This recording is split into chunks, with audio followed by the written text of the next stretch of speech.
America's landscape is a canvas for innovation and creativity, especially when it comes to places people call home. Beyond the cookie-cutter suburban developments and the predictable luxury of high-end neighborhoods, there lie some mansions that break all the molds. From homes that reflect the grandiose dreams of industry magnates to those who seem to spring from the pages of a fantasy novel, the landscape is literally peppered with residential creations that are anything but ordinary.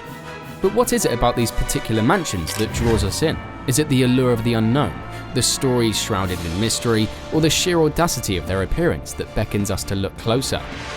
Let's explore the top 10 must-see unique mansions in the USA.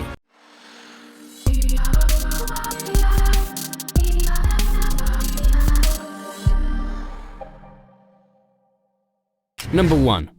The Breakers, Rhode Island. The Breakers stands as a symbol of the luxury of the Gilded Age, a palatial summer retreat that once belonged to Cornelius Vanderbilt II. Built between 1893 and 1895, this Italian Renaissance-style mansion replaced a previous wooden house that had succumbed to fire. The new design, crafted by renowned architect Richard Morris Hunt, was a fortress against flame, constructed of steel, brick, and limestone, with utilities strategically placed underground to prevent future disasters. The mansion's grandeur is evident in its vast halls and opulent rooms, adorned with European craftsmanship and classical Roman details. The Great Hall, with its soaring 50-foot ceiling, echoes the airy courtyards of Italy, while the intricate tile mosaics in the billiard room and the double loggia were painstakingly set by European artisans. The music room, an exquisite piece of work by Aladdin Sons of Paris, were assembled piece by piece within the mansion's walls. The Breakers wasn't just a home, it was a canvas for the world's finest materials, from baccarat crystal chandeliers to platinum leaf decorations. The mansion's scale is almost beyond imagination, covering nearly an acre of the 13-acre estate, with 70 rooms, including 48 bedrooms for family and staff, and 27 fireplaces. It was a pioneer of modern technology, equipped with electricity and gas lighting during a time when such conveniences were a rarity.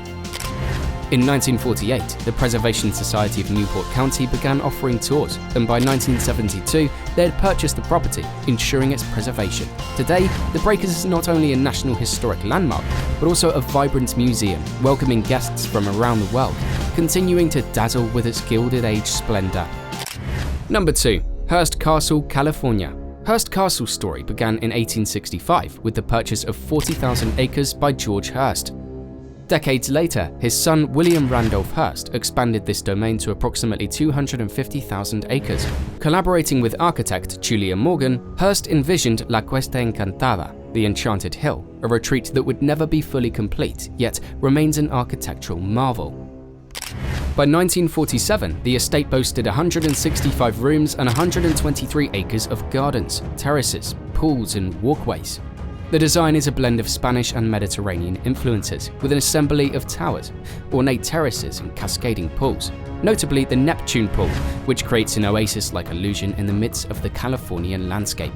The estate's interiors are equally lavish, adorned with an incredible collection of antiques and artworks ranging from Egyptian, Greek, and Roman artifacts to European masterpieces and Renaissance ceilings. The estate's gardens are a horticultural masterpiece, planned with the same precision as the castle itself. Number 3. The Biltmore Estate, North Carolina. The Biltmore Estate is a crown jewel of Asheville, North Carolina, and an enduring icon of American architecture. Known as America's largest home, the Biltmore House is a chateau-esque style mansion built for George Washington Vanderbilt II between 1889 and 1895. The mansion's facade is a marvel, with its deeply pitched roofs, turrets, and sculptural decorations that create an imposing silhouette against the Appalachian Mountains. The interior is equally impressive, with 250 rooms, including 35 bedrooms, 43 bathrooms, and 65 fireplaces, all elaborately decorated with European antiques and period pieces that George Vanderbilt collected. Interestingly, the estate was also one of the first to have electricity, an elevator, and a telephone system. The house's heating system was so advanced that none of the fireplaces were needed for warmth. The estate's grounds, designed by landscape architect Frederick Law Olmsted, are a sprawling 8,000 acres of carefully designed gardens and vistas, including a conservatory filled with exotic plants and the meticulously maintained Biltmore Forest. But before we delve deeper into the next mansion, take a moment to engage with us. If you're enjoying this journey through America's grandest homes, show your support by giving a thumbs up and subscribing for more fascinating videos. Number 4. Vizcaya Museum and Gardens, Florida. Nestled in the heart of Miami, the Vizcaya Museum and Gardens, completed in 1916, are a harmonious blend of Italian Renaissance and Mediterranean Revival architecture with a dash of Baroque elements. The main house, designed by F. Beryl Hoffman, flaunts its elaborate craftsmanship with a striking facade that beckons visitors to explore its wonders. Inside the mansion is adorned with European antiques and decorative works spanning the 15th to the 19th centuries, carefully selected by Deering and the artistic director Paul Shalfin. The gardens, a brainchild of landscape architect Diego Suarez, are no less impressive. They unfold in a series of formal and informal spaces, each with its own character, yet all contributing to a cohesive narrative that complements the architecture.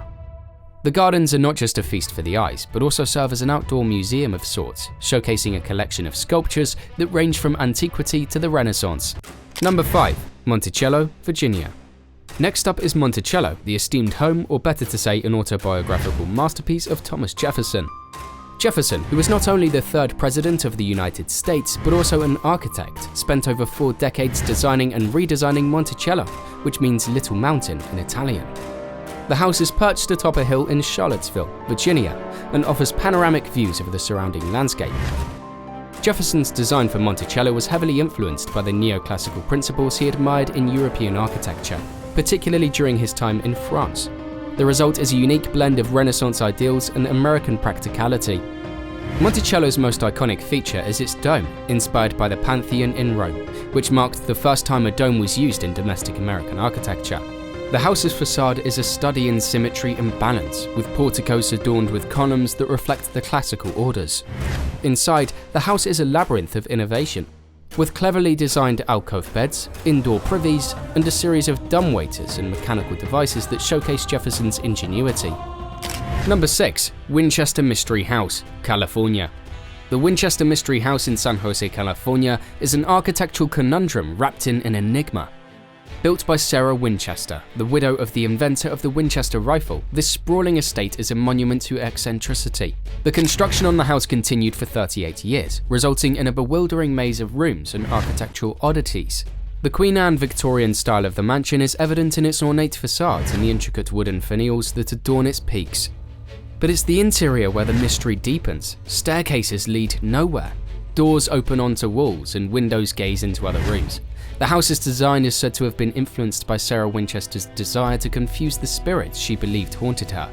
Each room tells a story of extravagance and peculiarity, with no two alike in design or purpose.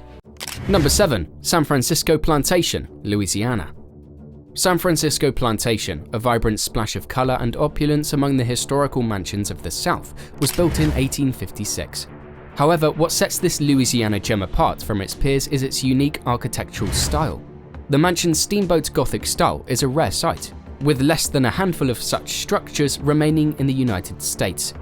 This style, characterized by ornate decorations that mimic the decorative elements of steamboats of the era, gives the plantation an almost whimsical appearance. The mansion's facade is a feast for the eyes, adorned with hand-painted ceilings, faux marble finishes, and intricate stained glass that captures the essence of luxury and attention to detail. The vibrant colors of the exterior, including a striking pink hue, are not just a choice of aesthetics, but also speak to the Creole culture that influences much of Louisiana's history.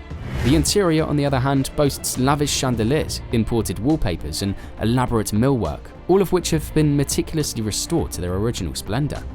Number 8. Lyndhurst Mansion, New York.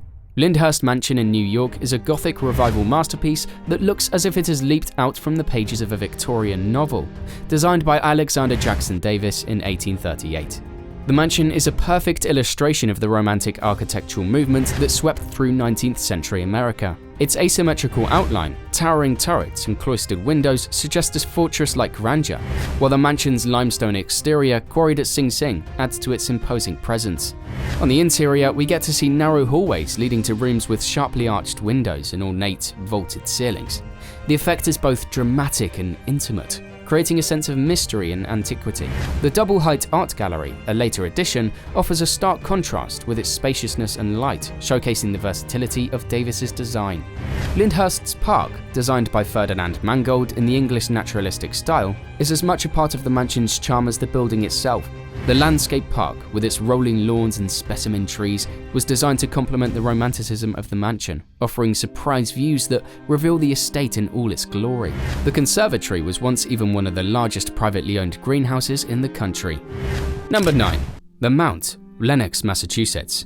Designed by the renowned Edith Wharton herself, along with the architect Ogden Codman Jr., the Mount in Lenox, Massachusetts is a reflection of her principles outlined in her 1897 book, The Decoration of Houses.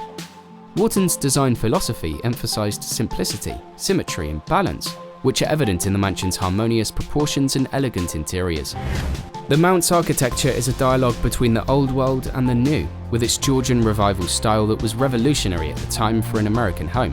The house's facade is a serene composition of white stucco and green shutters, standing proudly against the lush Berkshire's landscape.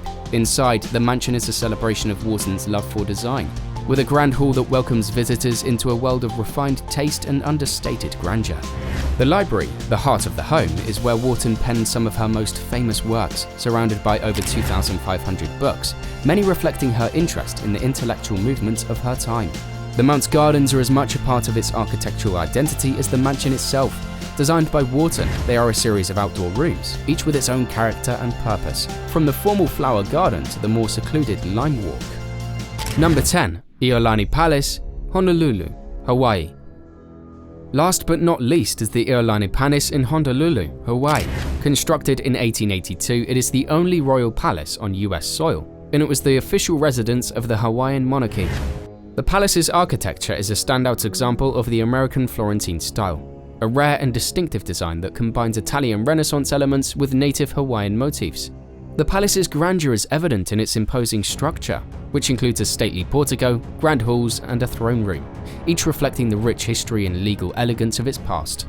The interior is adorned with sumptuous furnishings, intricate woodwork, and vibrant stained glass, all of which have been carefully restored to their original 19th century splendor.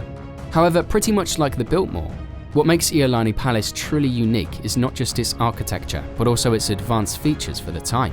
It was the first home on the islands to have electric lights, long before the White House or Buckingham Palace. The palace also had indoor plumbing and a telephone system, showcasing the monarchy's forward-thinking approach. If you liked the video, please consider subscribing and sharing so we can keep bringing more content like this. See you next time.